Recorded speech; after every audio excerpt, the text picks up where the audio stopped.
welcome to Camm TV, presented to you by Between the Panels channel. Today we have five main topics, two anime reviews and recommendations, plus one that may or may not be an anime. And now that we have that out of the way, let's get started with episode 2 of Camm TV.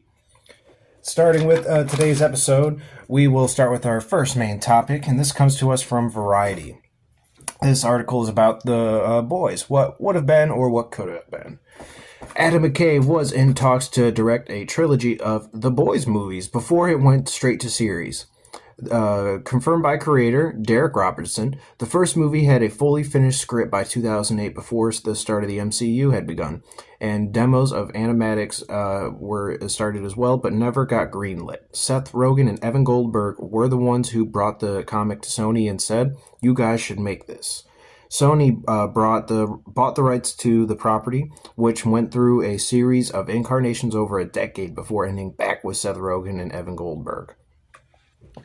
And that's all we have from that article. But I do think it's interesting that we might have gotten a movie trilogy of The Boys rather than the series we got. Or maybe it would have been a series and it just would have been different from the one we have now.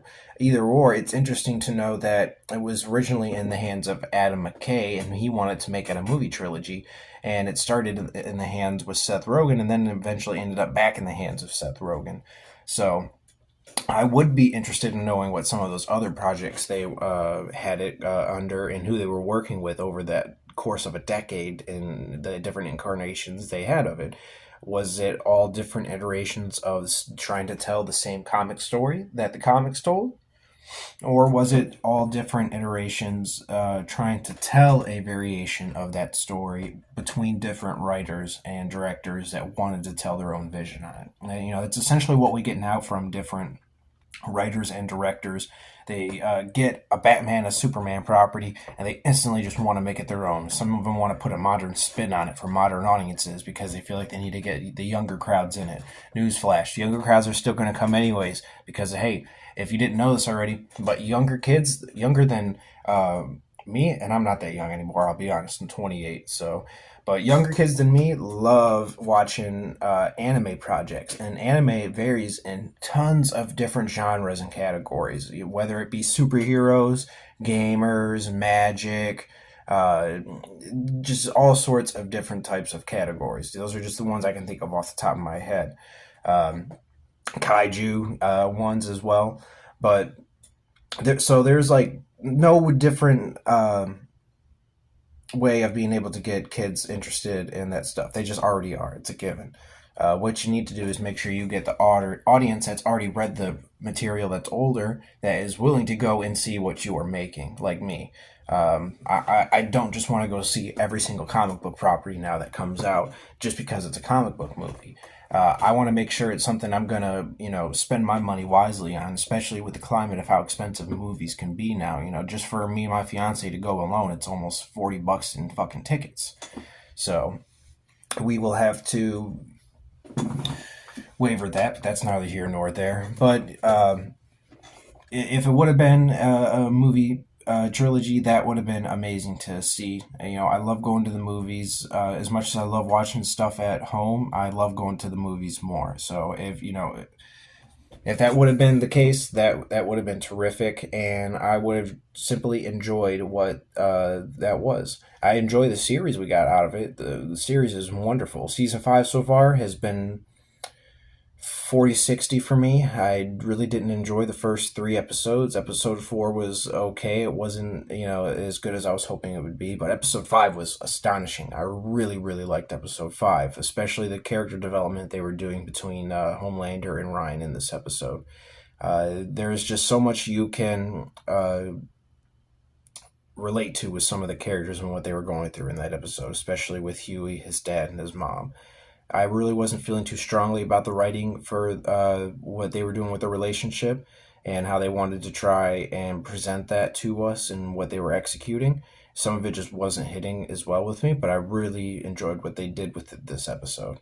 So, but whether it would have been a movie trilogy or a TV series, I probably still would have watched it either way just because of the type of content it is. Satirical, satire take on superheroes, even though they're straying more into the political avenue now with it. But that's about it, guys. If you really enjoy The Boys and you want to see it in two movie trilogy, maybe you don't.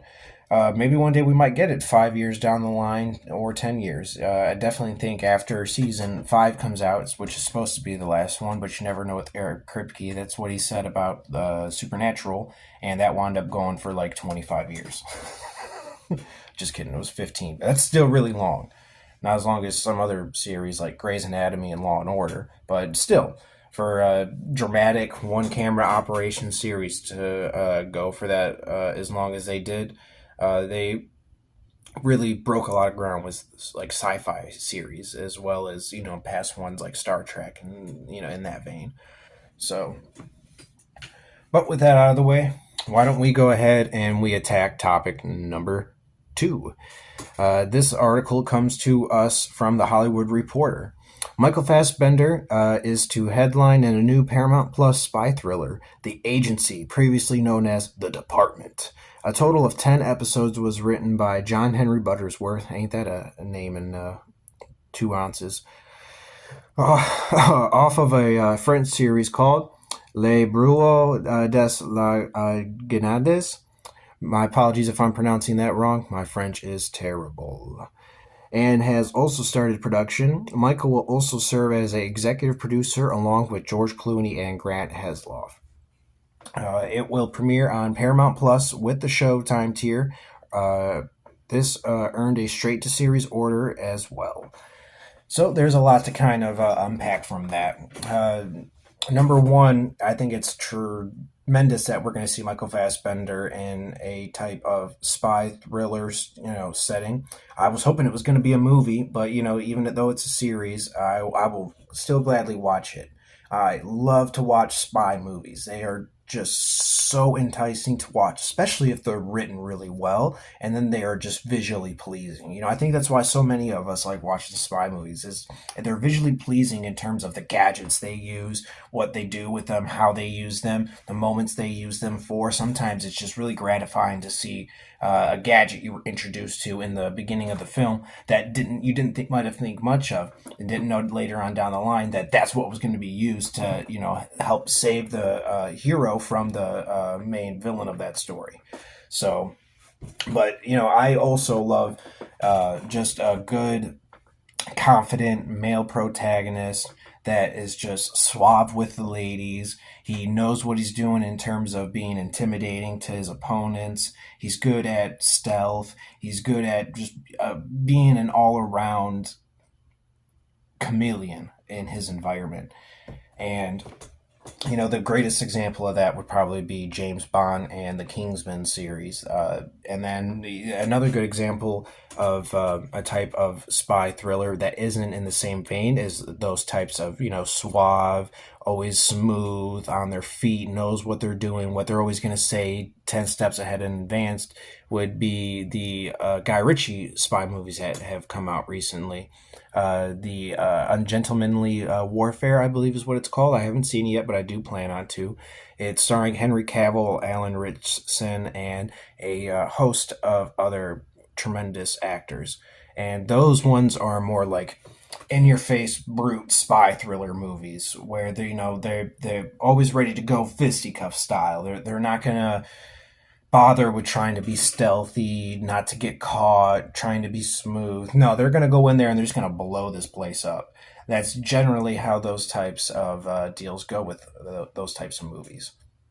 So, but there's just so many different kinds of categories and genres you can go with spy movies, whether it be the suave ladies man, the smooth talker, or the big brute strength guy, or you could go with the Steve Carell route with Get Smart, where you have a guy who's always wanted to be a spy. He's trained his whole life with the CIA, but every time he goes to take the test to become a secret agent or something along those veins, he ultimately fails a lot, and he winds up only getting the job because of circumstance, which is usually hilarious. If you guys haven't seen Get Smart, it is a hilarious movie. It stars no, not sorry, my apologies, not Chris Rock. I don't know why I was going to say him. It stars Dwayne the Rock Johnson, Steve Carell, Anne Hathaway, and the guy who plays the dad from I believe it's Community. Uh, I believe he plays one of the dads in that. But the amount of different stories you can tell with spy thrillers is astronomically, profitable. They've been around for so long. James Bond is probably the oldest living spy property I know of, in terms of movies, at least. That could be a totally different story in terms of books or novels, however you want to view that. So, but I'm also a huge fan of Michael Fassbender. Michael Fassbender is a tremendous actor. He always brings such heart, such tremendous tonality to his characters, and you always relate to his characters. You always see either yourself or someone you knew in one of his characters he's playing. He's that relatable of an actor, which is always wonderful when you're watching him in anything he's doing, because it makes you want to stick to the story you're following more, whether it being X-Men, 12 Years a Slave, uh, what are some of the other movies I've seen this man in? But either or, he is just a tremendous actor in anything he is in. He was in Inglorious Bastards very shortly in that, but he still did a tremendous job with the amount of time he had. He ultimately winds up dying. I think he has maybe like 5 minutes of screen time. Might be less than that. Might be a little bit more than that, but I know it's no more than 7.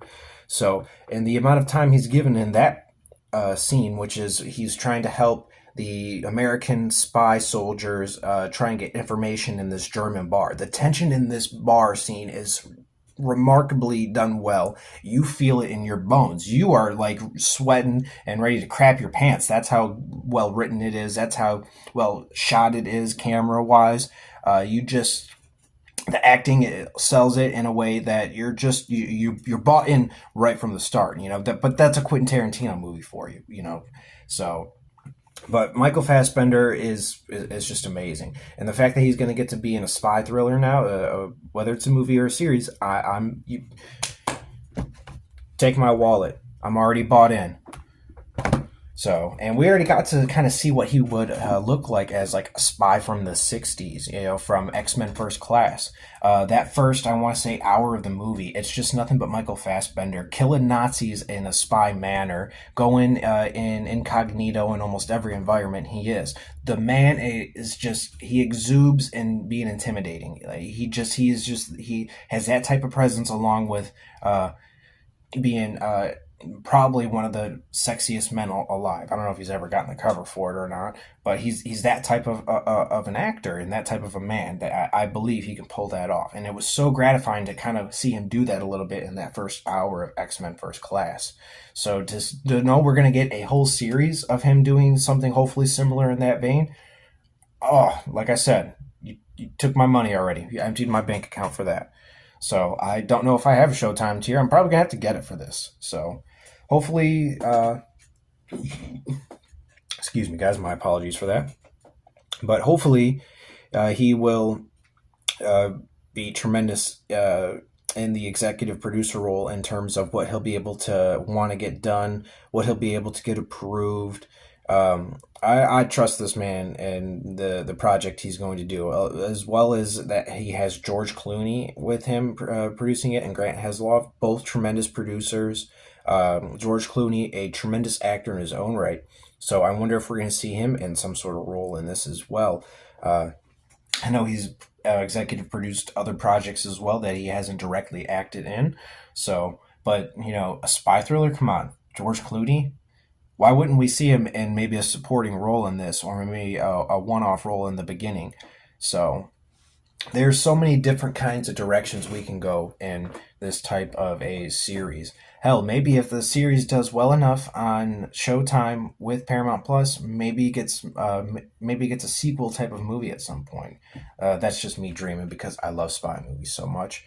But I'm really looking forward to seeing where this goes. I'm sure if you want to get insight into the type of story it is, you could always look up the French film that this comes from, or the French series this comes from. Excuse me. I like I said, I personally have never heard of this. They're calling it the agency, and they previously had it known as the department. I don't know if that's what any of the French title I read down here, if that's what any of those mean. I don't speak French personally, as you could have told by my terrible pronunciation of the French series title. So hopefully we will get more information moving forward on this. This might be one of my number one or at least top five favorite projects I'll be looking forward to whenever this comes out. We haven't got a released date. We don't have a year for it as well. So the more information we will get later on in the future, the better. Uh, Hopefully there's a lot more people looking forward to this along with me. I know I we don't get too many things in this vein anymore. Usually it's just stuff with James Bond or Mission Impossible with Tom Cruise. So but we need to start getting more, young blood out into these movies. We can't keep relying on the old Hollywood, especially these old Hollywood stars. A lot of them are in their 60s and 70s now. We can't keep pushing them to do, these high octane action franchises. Their just bodies aren't going to withstand it. So, but hopefully we will hear more, know more, and hopefully everyone's just as excited for this as I am. Come on, Michael Fassbender, a spy thriller. It's called The Agency. Even the name just gives a certain evocativeness to it. It makes you wonder. Ooh, I wonder what the setting's going to be. Is this going to take place in sort of a secret underground base? Maybe it's a big normal office building that looks normal from the outside, but looks like hell fucking intriguing and just beautiful, smooth on the inside. Or maybe it's like a Matrix type deal where everything's bland and the same, uniformic. So, like I said, there's multiple different avenues you can go with this, and the more we'll know, the more we'll get to be excited about it. I can't wait till we ever get to see a teaser for this. I know we're going to get a teaser before we get a trailer. If we just get a full on trailer for it, then, crap my pants and call me Happy Sally. So, but with that being said, I think it's time we move on from this. For anyone that had any questions about the first two main topics, go ahead and leave a comment down below. If you wanted to add into the conversation, I'll comment right back as well. We need to talk about this stuff, guys. Conversations are always fun in this community, and I love talking to people about the stuff that I love in the entertainment industry. So, with that being said, we're going to move on to main topic number 3. This one will be short and sweet. I don't have very much information on this one, and this one comes from Variety. Eddie Murphy is reported to record for Shrek 5 as Donkey, and then it's also reported that he is getting a Donkey spin-off movie as well. That comes to us from Variety. Now, I don't know if there's too many other big, famous DreamWorks movies that have come out within the last decade that aren't related to Shrek in some way. I don't personally know of too many other DreamWorks movies besides Robots. I believe that's a DreamWorks movie, and that was a really good movie. I like that one.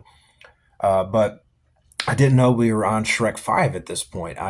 Are they counting the holiday movies that they've done, or some of the short films they've done as well as sequels, or have I just been on living under a rock for these? That might have been what it is as well. Let me know in the comments, guys.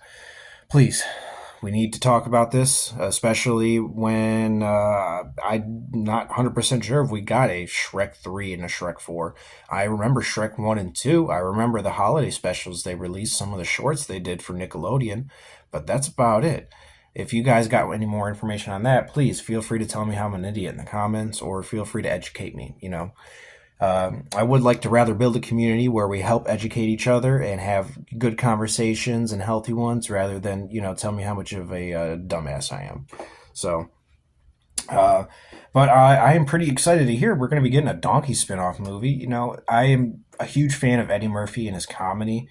Some of it's been hit or miss the older he's gotten, like the Jonah Hill movie he did where Jonah Hill plays his soon-to-be son-in-law. I thought that was a funny movie, but not all of the comedy in it hit, which was weird because I thought as soon as you put Jonah Hill and Eddie Murphy together in a movie, that would have been comedy gold.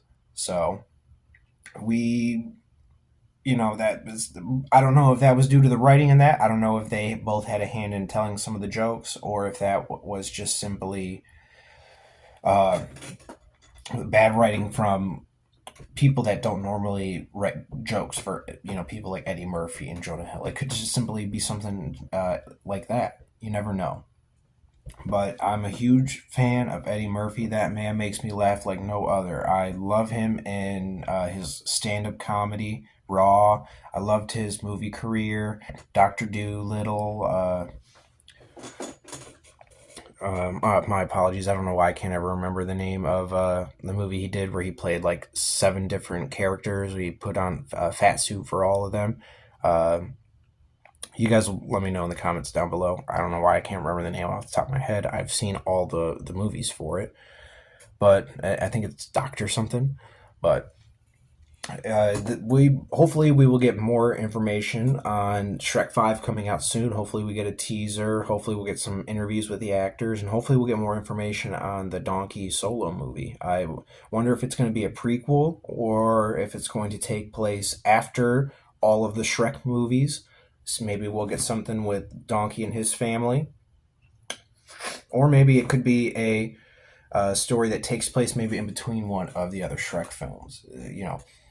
That's the kind of territory we're in with the type of movies we've been getting within the last 20 years or so. It's, hey, what's a new angle we can take to tell in this, universe, in this franchise that hasn't been done before, which most of the time, now that we're getting 20 years into this, all of it's been done. So, I wouldn't mind seeing a prequel with Donkey, how maybe what he was like before he met Shrek. He seemed like he might have been the same. Who knows how long he was with that owner, the old lady that was trying to sell him to the Farquaad Night Squad. Was he talking with her for less than a year? Was it just a few months? Was it more than a year? Was she trying to make money off it, but then just got too annoyed with him and wanted to sell him? You never know. That's something I'm just thinking of off the top of my head. I don't have any inside knowledge about any of this industry. Hopefully, I'll get some of that moving forward if I keep doing this. The people I meet. But if you guys are a fan of Shrek and Donkey and a fan of Eddie Murphy, hopefully you guys will be looking forward to seeing these just as much as I will. I know I'm 28. I grew up watching the Shrek franchise. I grew up watching Mike Myers. I'm a huge fan of his movies.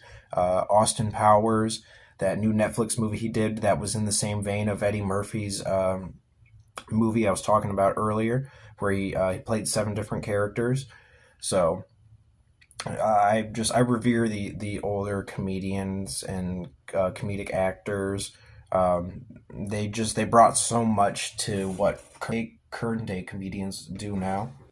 Like I said, I revere these comedians, and I always want to see them succeed. I never want to see them fail, but failure is a part of life, and sometimes some people don't do well. That's just a matter of fact. I never want to see it happen, but it happens. I fail a lot in life. So, but I am looking forward to knowing that we are getting more Eddie Murphy. Hopefully you guys are too. Let me know what you guys think of this story down below in the comments. Please. I would love to know if you guys are excited. If you're not, if you think maybe the project's getting a little too old with the actors we're currently using. Maybe you just want to see them reboot it. Let me know what you think down below, guys. But with that being said, let's move on to main topic number 4. And main topic 4 comes to us from a variety of different outlets. I couldn't pick just one to choose from for this, so I figured I would just talk about the story in and of itself, because it's kind of a difficult one to try and talk about from just one set news article. I don't want to just pinpoint on one person's source says on it. Especially after something came out about this previously a few weeks ago that was I had seen, but I kind of just waved over it because I didn't know if it was real or not. But after seeing another article come out about it this week with someone else involved in it, obviously there has to be some sort of reverence to the other one as well.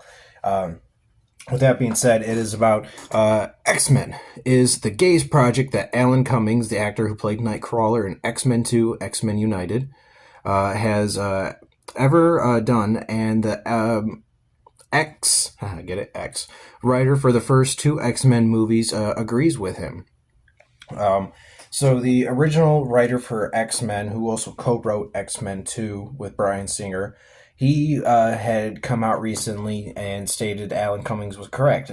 Two weeks ago, Alan Cummings had done an interview with someone, stating that X-Men was one of the gayest projects he worked on in terms of how the characters and the story and the development of all that were going and how he saw it, which I don't. I don't not agree with him. You could totally take that as an allegory for that if you wanted to, and the writer of that also agrees with him. I'm guessing he's a gay, open man as well, in Hollywood or wherever he resides. But I could totally understand and see where you're coming from with that. It totally is an allegory you could put in there with the X-Men. When the X-Men were originally created, they were created as an outlook for black civil rights because black people at the time weren't being treated properly. They were looked at as secondary organisms to us for some reason. That just shouldn't how it be, but it for some reason was back in the day. And Martin Luther King was kind of depicted in Professor Xavier in the X-Men, as well as Malcolm X was sort of depicted as Magneto in there. So you had your pseudo characters for the real people in real life that had different outlooks on how to fight for the same dream. It was just the execution of how you should go about that dream. And that was perfectly written with the original X-Men and those stories that had come out in the late 60s, early 70s. Till this day, there's still some, hatred, bigotry that comes out. It's a small group, though. It's not as big as most people want to make out. It really annoys me when I hear other YouTubers, TV news outlets refer to it as a huge systemic problem in America. Guys, it's not really like as big as everyone wants to make it out to be, especially the amount of people in those groups that are all saying everyone hates them. It's not. Usually, most of this just comes from either the Hollywood, California bubble or just the West Coast, East Coast type of bubbles. If you come out to the Midwest, most of us get along with each other. Right? White people beat the shit out of white people. Black people beat the shit out of black people out here. It's Asian people beat the shit out of Asian people. Occasionally, you'll get mixed race fights, but it's never because one another hates the way the other person looks. It's mostly because people just don't get along because other people have different types of mentalities and beliefs. And with that, also becomes button heads. But it's never about you. I hate the way you look. At least that's how it is over here in the Midwest. So, but I totally understand where Alan Cummings and the X-Men writer are coming from. I'm not going to disagree with them at all on that, but I will say that X-Men are more of an allegory for black rights and civil rights from the early 60s and 70s. And you could say that X-Men have shifted into a gay rights allegory, but as far as I'm concerned, most states in America have gay rights. I know not all probably do, but I would say that the gay community isn't looked at as harshly anymore as maybe they say were 10 years ago. Anything with time comes change and understanding. So you could probably thank the X-Men for that. X-Men were probably a huge part of that in the belief process with people growing up. They saw themselves in a story that helped them grow to believe things could be better, much like Charles Xavier believes. Some people took it in their own hands and they thought change should come in a very aggressive form of fighting for it, which is what Magneto believes, Martin Luther King and Malcolm X. So, but that is really all I have to say on that. It really wasn't a huge news story, but it was something I wanted to personally talk about because I uh, always am interested in having these conversations around these topics, especially when you have big names like Alan Cummings talking about it openly. And I always thought maybe he didn't like working on the X-Men film X-Men 2, X-Men United, because he never came back for the third one. And I know they had plans to bring him back in the X-Men 3 script, uh, The Last Stand, which I know not too many people like that movie. I don't think it's the best X-Men movie out of the three, but it's not, most certainly not as bad as most people would like to make it out to be. But I really uh, enjoy hearing now from what Alan Cummings is talking about that he did enjoy working on it. If I had to assume that he probably wasn't in the third X-Men movie, might have been due to some scheduling conflicts because he was a very popular actor around that time, especially after X-Men 2 came out, because X-Men 2 was a very popular and successful film. Uh, it's most certainly the best out of the three, the original three movies that were made in the early 2000s. I don't think anyone would disagree that probably either Logan is probably the best X-Men franchise property movie that's ever been made entirely out of the Fox franchise when they still were a solo company before Disney bought them. And then probably right underneath that is X-Men Days of Future Past, and then X-Men First Class. In terms of just really good movies. The writing was strong. The way it was shot was strong. The visuals were strong. The characters were impeccable and endorsing. You wanted to follow them. You didn't want to see any of them betray each other or die, and that's ultimately what winds up happening most of the time in X-Men stories. X-Men stories are known for being, in lack of a better term,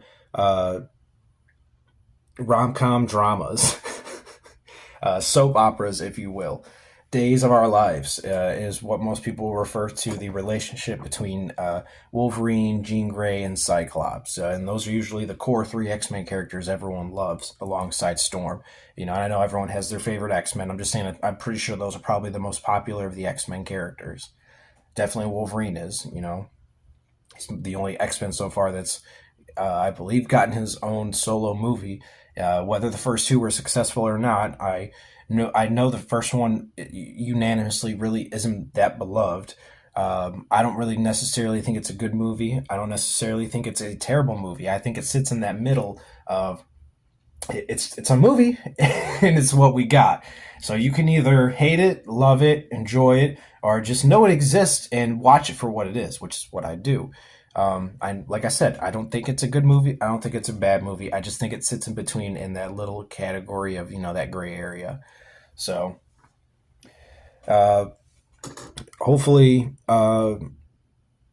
this doesn't spark outrage to other people if they do see this. It's nothing. No one's talking bad about the property. No one's talking bad about each other. They're just expressing simply the feeling they all had on set when they were making it and how that affected what they were making. So I always love hearing stuff like that because it means that they cared about what they were doing at the time and they weren't just phoning in what they were doing, which is what some actors do on some projects when they get big or big enough. So, but that's about all we really have on that topic. So let's go ahead and move on to main topic number 5. And main topic number 5 comes to us from Variety, and this is about 23 Jump Street. This is an interview with Channing Tatum. Channing Tatum says 23 Jump Street never got made, but they had the best script for the idea, and both Channing and Jonah Hill would have loved to come back. It was put in development in September 2014 by Sony with 22 Jump Streets, the sequel, with plans to cross over with the Men in Black franchise. That Variety reported in 2016 with director James Bobbin, but ultimately never got off the ground, while the first 2 movies were directed by Phil Lord and Christopher Miller. So, the way this article reads to me is that Channing Tatum was talking about 23 Jump Street and the Jump Street franchise in general, and how when they had ordered 22 Jump Street to be made for the script, they ultimately also ordered 23 Jump Street to be made as well.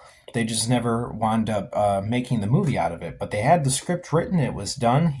He says himself it was a great idea for the script. It was a tremendous story from what it sounds like the way he described it. And him and Jonah Hill would have come back to do it. And it looked like they would have gotten a different director in James Bobbin instead of having Phil Lord and Christopher Miller return, which I would have still been interested in the property, the franchise, especially because it still would have had Channing Tatum and Jonah Hill as the two lead characters, which is ultimately what makes a good portion of those stories work and those characters work, is those two actors.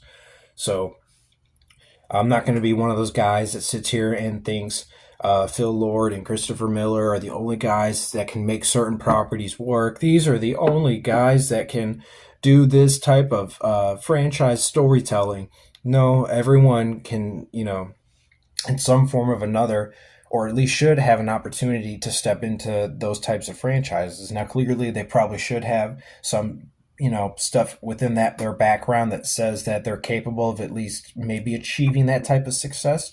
Don't obviously give the reins to someone who's wrote nothing but love stories, the reins to a $200 million action movie. That just should never be done. They should always test the waters, see what types of shorts they can do on a cheap budget or no budget. Those are the types of things you want to see before you give someone a really expensive budget like that. And I personally don't know who James Bobbin is, but I would have loved to have seen what he would have done with the third film, bringing in a fresh set of eyes and a fresh mindset is always wonderful to whatever project you are making at the time. So, as much as I love Phil Lord and Christopher Miller, who knows? Maybe if they would have done the third movie, like if the third movie got made and we would have had Phil Lord and Christopher Miller do it instead of James Bobbin, or if it just got made in general, maybe we wouldn't have got them making the Spider-Man animated movies that we all love with Miles and Gwen and the beefy Peter. And when I mean beefy, I don't mean muscular. I mean beer belly Peter. Who knows if we would have gotten those great movies. And I'm pretty sure we all agree those movies are wonderful. They were needed for the franchise.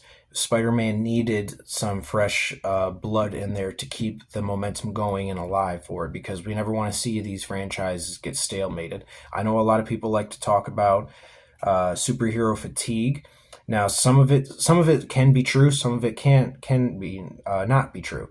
It just all depends on certain point of views. I'm most certainly not going to sit here and say superhero fatigue has never existed and will never exist. At a certain point in time, all genres of movies have gone and waven. We've had the decade of spy thrillers. We've had the decade of westerns. We've had the decade of action movies. We've had the decade of sci-fi movies. We've had the decade of comedy movies. And now we've had the decade of superhero movies. So, but throughout each decade, we've still gotten a little bit of each genre peppered in. So this decade might not be the decade of superhero movies, but we might still get some good superhero movies spruced in there, along with comedies, which we desperately need more comedies. Comedies are a dying breed. The last good comedy I can remember being made was probably like big blockbuster comedy is probably like the Hangover franchise. I can't think of another franchise within the last 5 to 8 years that has become as big as the Hangover franchise has comedy-wise. So, and I'm pretty sure the Jump Street movies came out I'm pretty sure they came out before the last Hangover movie finished. And Jump Street was a big franchise. It would have been awesome if we could have at least gotten a third movie out of that, and then we could have had the trilogy like we have with the Hangover movies. So, but from what it sounds like, Channing Tatum and Jonah Hill are still both willing to come back. So you never know. You never know with this kind of stuff. So, it's very important that we still have a wide variety of options to pick from in the movie theater. I don't just want to see one specific kind of a genre in the movie theater or only two. Having a variety helps get people to go to the movie theater. That's the thing about America. We're always known for having a variety of options. Uh, so much to the point where George Carlin, the late great comedian, had made a joke about it, even though he was also trying to be truthful with the fact that there are other countries that normally only give you maybe like 2 to 3 options to something. But if you go to somewhere like Baskin Robbins, we have like 21 different flavors of ice cream. Go to Dunkin' Donuts, we have like 15 different types of donuts you can choose from, and that's not counting the types of flavors you can get with those donuts. So, uh, just everything here in America we have options with. But within the last 5 to 10 years, that slowly started to dwindle. I can kind of see it starting to turn around now. We're starting to get more comedies, rom-coms, romance, action movies. Well, the action movies are taking a little bit longer to get there with the other ones. But you can thank some superhero movies for flopping for that one. I'm looking at you, the Marvels, Ant-Man, Wasp, Quantumania, most recent DC projects, which, hey, I loved Blue Beetle, don't get me wrong, but it didn't do that well. I have to be honest with myself on that. So I can never lie to you guys. Never have, never will. And when I mean never have, I only have a couple of videos out for you guys to watch. So just know going forward, I'm not going to lie to you guys. I'm a very honest individual. I don't want to give an impression that I'm not going to give you my honest view on something. I'm very upfront individual. Some say I'm very blunt. My best friend says I can be a giant dick sometimes. But it's neither here nor there. I think that we will move on from the last main topic. And with that, that is all the main topics, guys. Can you believe it? We finally got through them all. It only took about 40 minutes. So now I think we will move on into the portion of the show where we do anime reviews and recommendations, guys. So we will start with me doing 2 animes that I know are. Excuse me, guys. So sorry.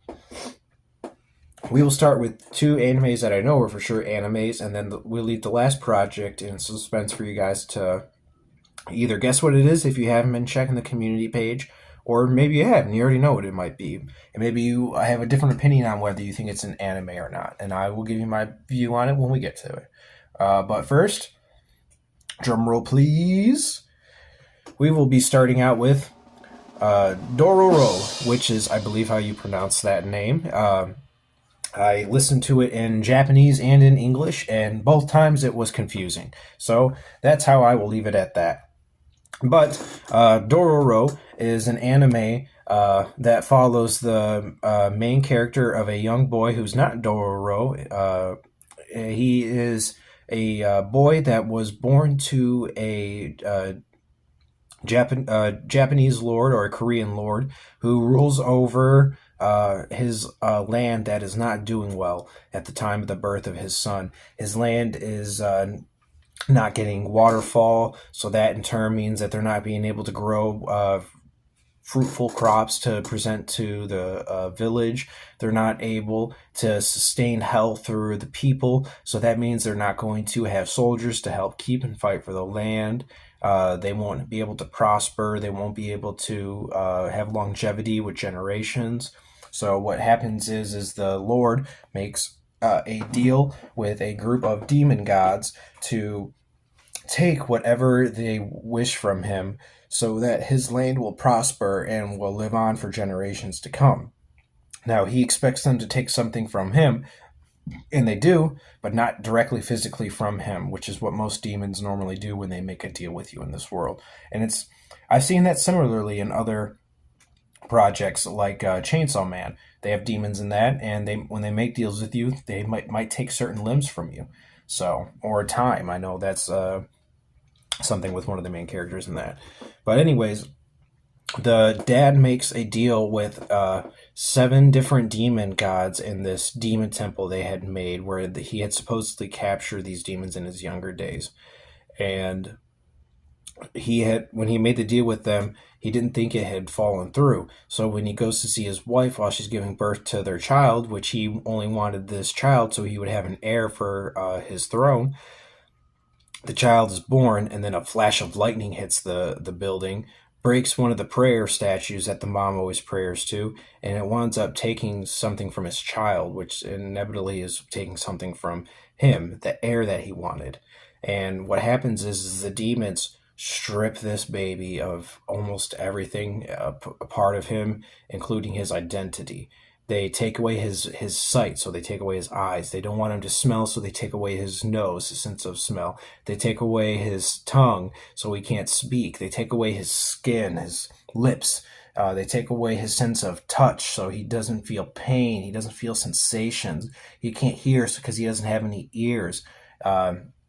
He didn't have any hair, and they took away his arms, his legs, so he wasn't able to walk. He had no limbs, and I'm pretty sure they took away his junk too in that as well. So he was literally stripped of his identity. He was stripped of his being. He was stripped of knowing who he potentially was growing as a child this whole time, not being able to hear or see. And he eventually winds up being just shunned by his dad because of this. So his dad orders his wife to have another baby being made, which I know how that's could sound when you're watching it. It sounds as it sounds. It's bad either way. But he orders the maid to take care of the baby, and pretty much he wants her to kill the baby. And she takes the baby to this swampy river area to drown him. She eventually winds up not being able to do it. She puts him on this boat to send him off, and then she winds up getting killed by a demon as the baby floats down the river down by himself to try and survive on his own. He winds up being found down the river later on by this man who makes prosthetic limbs of all things. The luck, right? But it's also a really good storytelling element, because this man that makes prosthetic limbs, which you find out later on in the story why he does this. It's related to him losing his own son. Winds up finding him, teaching him how to walk by giving him his own limbs. He makes his own arms, his own prosthetic legs, and he makes him this acrylic mask that he wears, gives him clothes. He teaches him how to hunt, how to fight, and because he doesn't have all these other senses like normal humans do, he's able to just move drastically different from normal humans. And the way that this guy made his prosthetic arms, he made him so that he can grab his arms from right here and here and just pull them off, and then he has hidden blades from his elbows up. To me, that's really, really cool, and that would just surprise me if I ever got in a fight with someone. Someone was just all like, "Yeah, you want to go? Wow, ah!" So, but the man who teaches him how to do all these things realizes as he's gotten older and becomes a teenager, I believe he's like 16 as his story continues and we follow him, that realizes that he might have created a monster, a demon in his own right. But he gets that from multiple different people throughout the show. And his companion throughout the show is this little girl who portrays herself to be a boy. And her name is, wait for it, Dororo, the title of the show. So, and I like the outlook that we actually get from that, because she winds up becoming his eyes and ears. Now, our main character can see, and I apologize, I'm not telling you, I haven't told you his name yet. I can't remember what it is, and I didn't want to write it down to try and pronounce it because I probably would have got it wrong. I think it might be Jin, but we'll just go with Jin. So, Jin winds up meeting this character, Dororo, its side character, its companion, and ultimately saves it from being picked on by these other guys. And the guys that are picking on her simply because she stole from them, but it's because she's trying to survive. And they wind up beating her up. Jin winds up stopping them, and then a monster appears out of the river, a demon, and he winds up taking it out. She winds up going with him because she kind of sees that while he can clearly take down demons beyond his own size, that he also needs uh, her not guidance but companionship, someone that can be with him, because as he winds up taking these demons out, he winds up getting different pieces of himself back. After he takes out the demon that attacks him when he first meets Dororo, he winds up getting his skin back, which I thought was tremendous. And every time he gets a piece of himself back, it looks like it hurts. I imagine it would too. Like, I don't think skin growing back on you is something that would feel, sensual or anything like that. So, but he ultimately winds up going through the story, slashing down different demons with Dororo, meeting different other companions along the way, like traditional animes do, and getting pieces of himself back.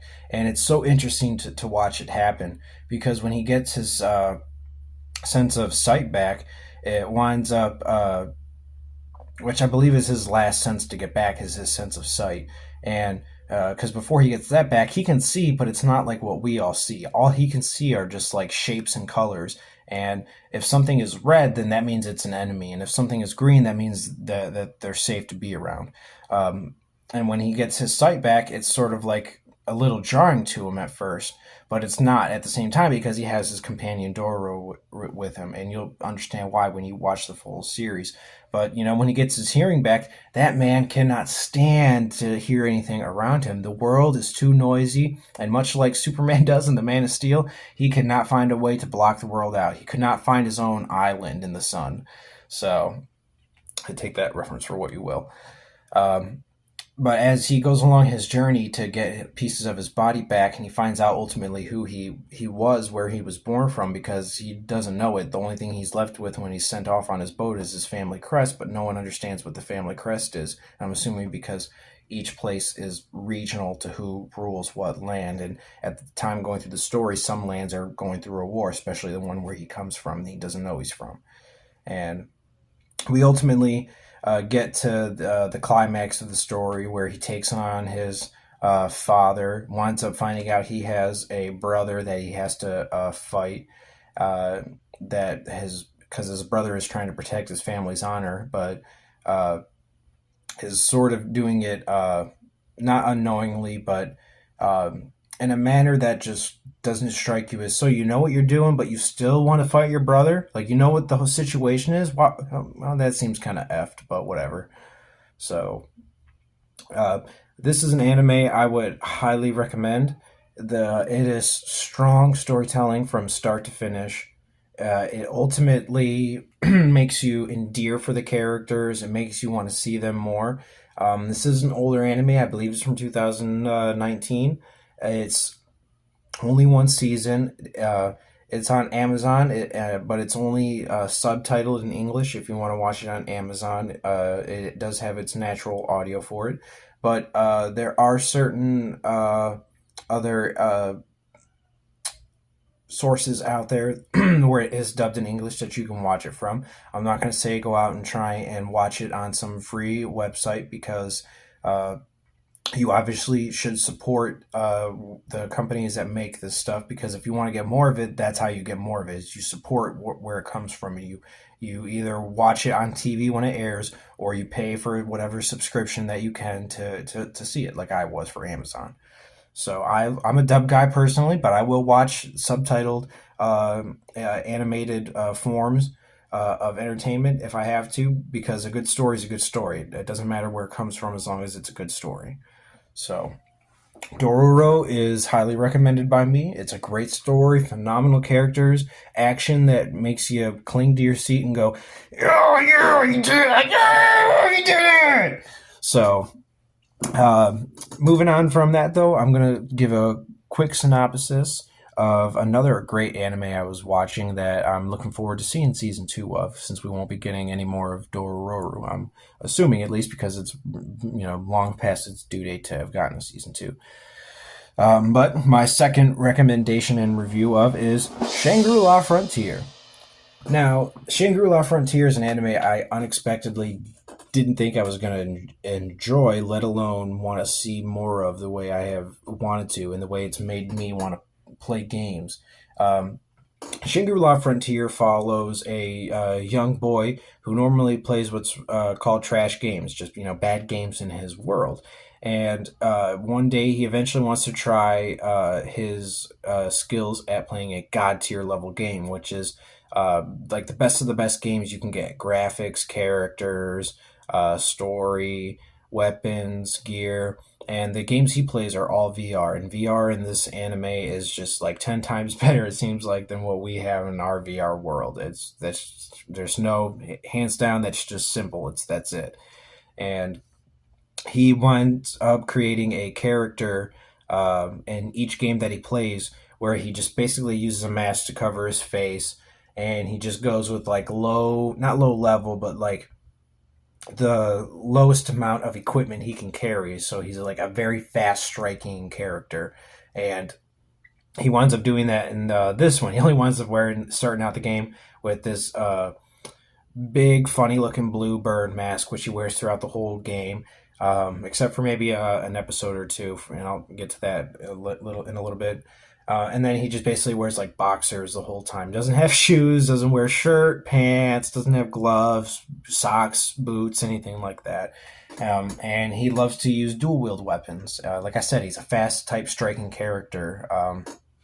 So, and when he eventually gets into playing Shangri-La Frontier, it winds up being a game that he didn't expect to love playing. He winds up getting these groups of friends together to start the, for lack of a better term, just game groups, whatever you want to call it. I'm not a big gamer myself. I game here and there with my friends, but I don't know the terminologies like everyone does.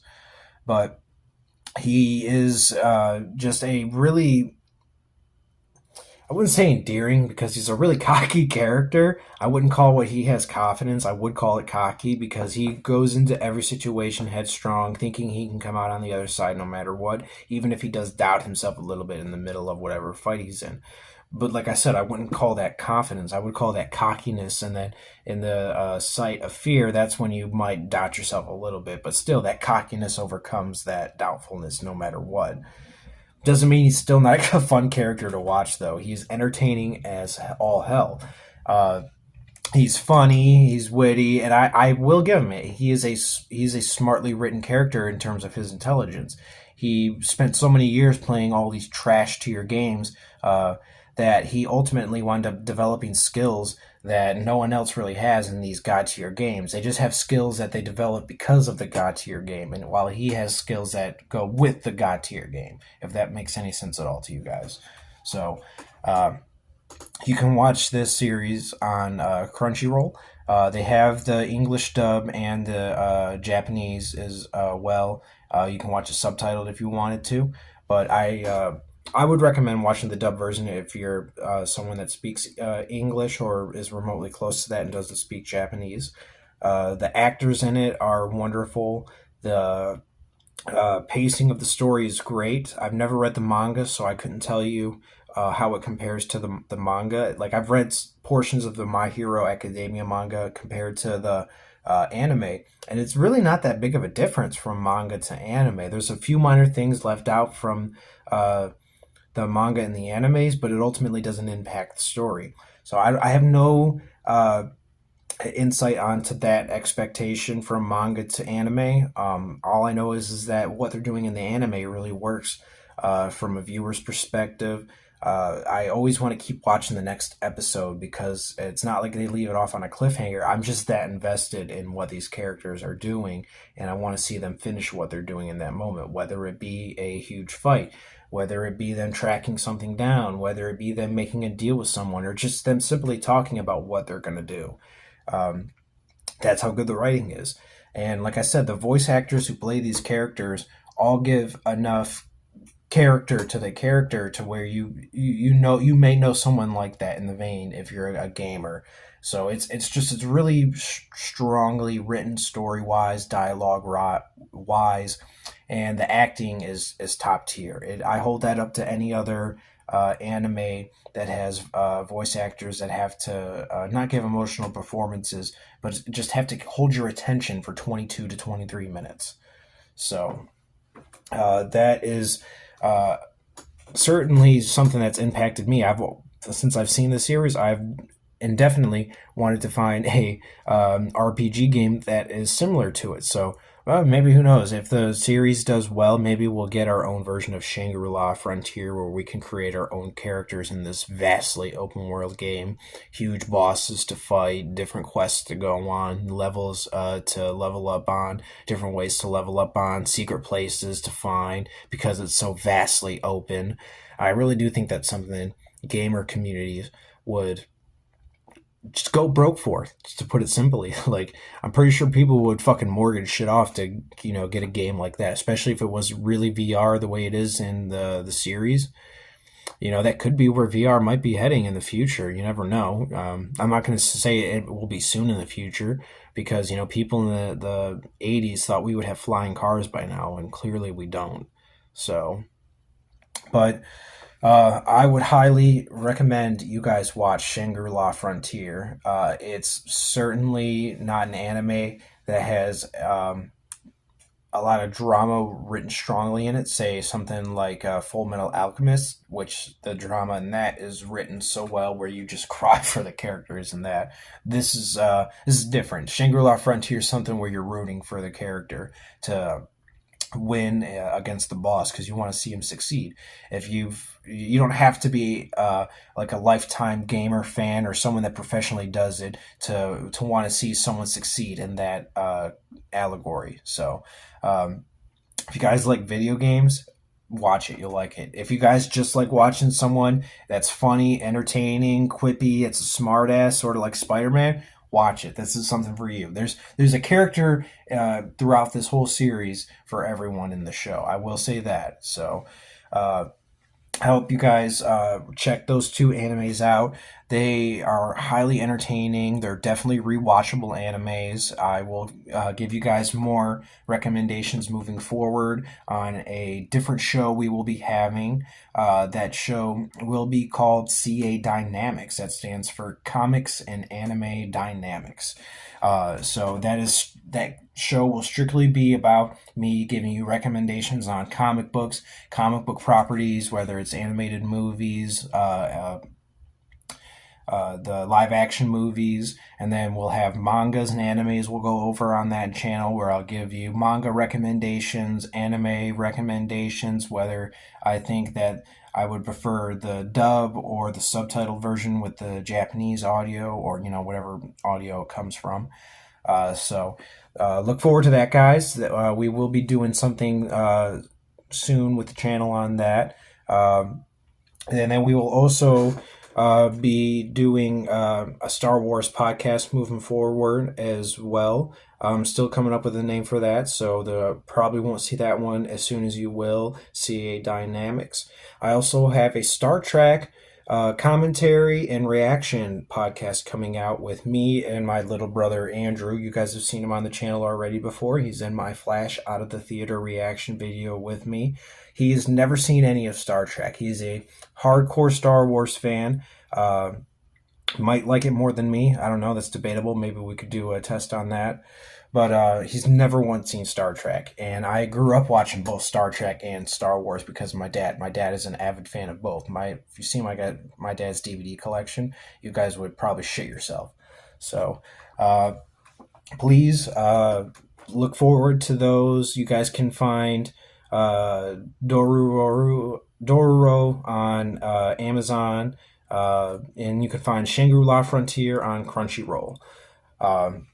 Moving forward from that, I'm just going to give you guys a quick synopsis on what I think is either an anime or an American cartoon. And that would be, ready guys?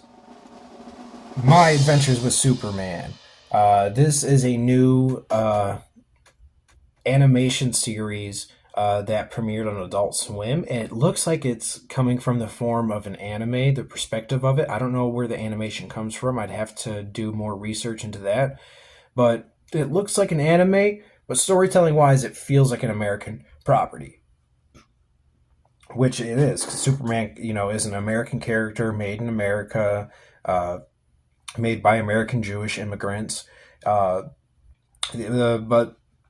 we have one season out so far for it. Season 2 is currently airing. I have kept up to date with it. I've seen all of season 1. I just watched I believe it's episode 6 for the newest episode for season 5, and season 1 was really good. I liked it. This is definitely a new take on Superman in the animated form.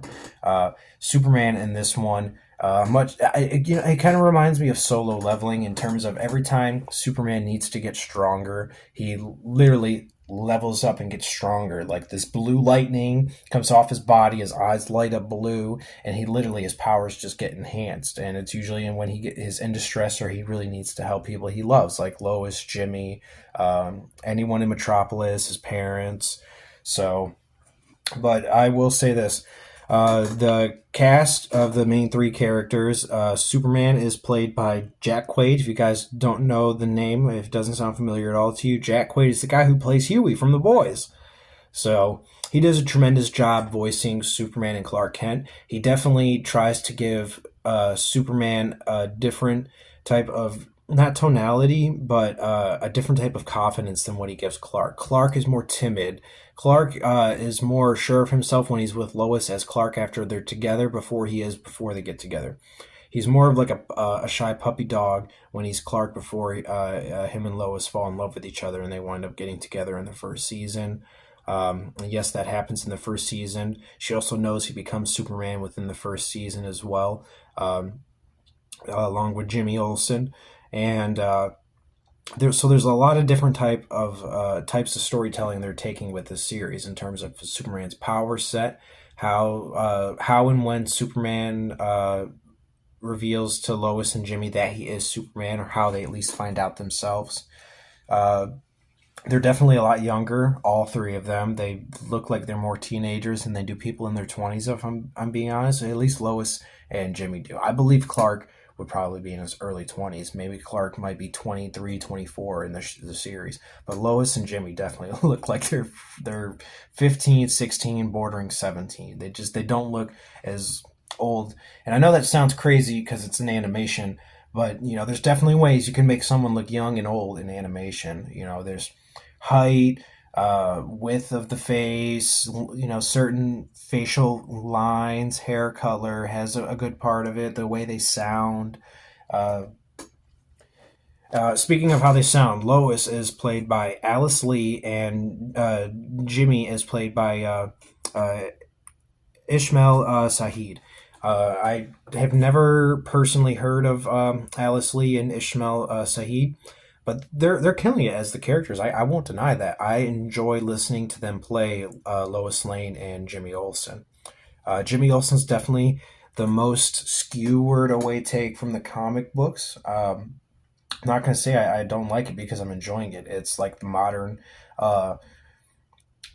what a modern take on this would be. So he's essentially a blogger, like a Twitter type guy who goes by the name of Flamebird, which is a reference to Jimmy Olsen in the comic books when him and Superman get stuck in the bottled city of Kandor.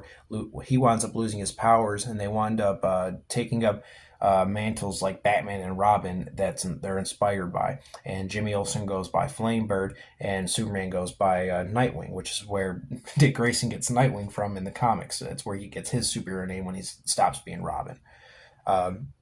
So, in this show, Jimmy has a blog, Twitter, X, whatever you want to call it in the series, and he goes by Flamebird on it. And it's basically a account where he shares different types of alien news, conspiracies, and stuff in that type of category. And in season 1, he's not really looked at as serious with it in the first few episodes until Superman arrives, and he winds up posting about Superman. He gets exclusives with him and the other aliens to the point where the Daily Planet winds up buying it out, or at least partnering with him so that they have their pulse on the electronic finger of their audience, basically, because the Daily Planet in this is still a newspaper paper, and I believe they're a news organization that does like Fox 2 type, news shows. So, but Superman, Lois, and Jimmy, while I don't agree with all the character decisions they've made for them, they're still really enjoyable to watch. I'm still tuning in every week to watch the show, whether I like some aspects to it or not. Most recently, we were just in season 2, we were just introduced to Supergirl and Brainiac. Now, I'm sort of 70-30 on Supergirl. I really like the way they introduce her. They also sort of made her look like Android 18 from Dragon Ball Z, which I thought was the coolest thing they could have done. Like they give her the black vest, they give her the white tee underneath, the light blue jeans. The only thing she was missing was the black fingerless gloves. I can't remember if she had the gold chain on or not, but she, like, even the blonde hair, the way it was sort of styled, it wasn't exactly like Android 18s where one side was shorter and the other side was longer, but like she had the long blonde hair and it wasn't like long flowing everywhere. It was like shorter, cut down to like shoulder length, maybe a little bit above that. But I enjoyed the introduction to Supergirl. I thought we were gonna get this Supergirl that was on her own forever, that just wanted to be with her own kind, her own, family. And that's what I thought we were going to get when we first see her. And then we get to the end of the episode, and it ultimately winds up not being that. It winds up being that she wants to conquer Earth. She wants to take Superman with her. I originally thought it was because her dad was still believing the Kryptonians were alive, because you wind up finding out that Krypton, like in the comics, everyone dies, the planet explodes, there's nothing left of them, and you wind up finding out Supergirl made it out, and you thought that her dad Zor-El made it out with her as well, but it turned out this whole time Supergirl's been with Brainiac, and he's been conquering planets' names in the name of Krypton, which I at the same time at the one time I think is interesting, but on the other side, I'm like, you guys made him too much like General Zod. Like he's like Brainiac in the show is asking Superman to kneel before him. That's totally what General Zod says to everyone that he comes across. And while Brainiac is a robot in the comics, he is a sentient robot to the point where he's almost like a living organism. The only difference is he can transfer his mind to different objects. So, but with this one, there isn't really anything resembling anything of a human organism or just something organic. He straight up looks like a robot with harsh lines, the designs, the shapes they've chosen to go with him. He looks all blocky and everything. I don't understand why they went with that look. I can understand why you would do that with the Kryptonian robots that surround everyone that Superman's been taking out this whole time. But to make Brainiac look like the rest of them and not have him stand out and not just have that be a design that he made for them, I don't know if I like that or not from a visual standpoint. The character is still interesting to watch. I like that voice actor that got to play him. I thought he was really intriguing to listen to. So, but I didn't find the design form very intimidating. I thought it was kind of laughable, to be honest with you, and just really strange. So, but overall, I would recommend you guys watch it, and give it a chance. It's not Superman the animated series. It's not Batman the animated series. It's not even the Fleischer animated shorts that we had back in the I believe it was the 50s or 60s. I apologize, I don't know the decade off the top of my head. Uh, but it is still offering a version of Superman that is palatable. And if you guys are into anime, then you guys will probably like this like I do. But if you guys don't like anime and you're just a staunch believer that Superman needs to be this one specific thing, then you guys might be shit out of luck for that. Unfortunately, time, keeps moving, whether some of us move along with it and some of us don't. Now, I still love traditional Superman, but I got to understand at some point that there's an audience for this newer Superman. I feel like the new 52 kind of Superman, because there were times where I dug the new 52 Superman, and there were times where I didn't.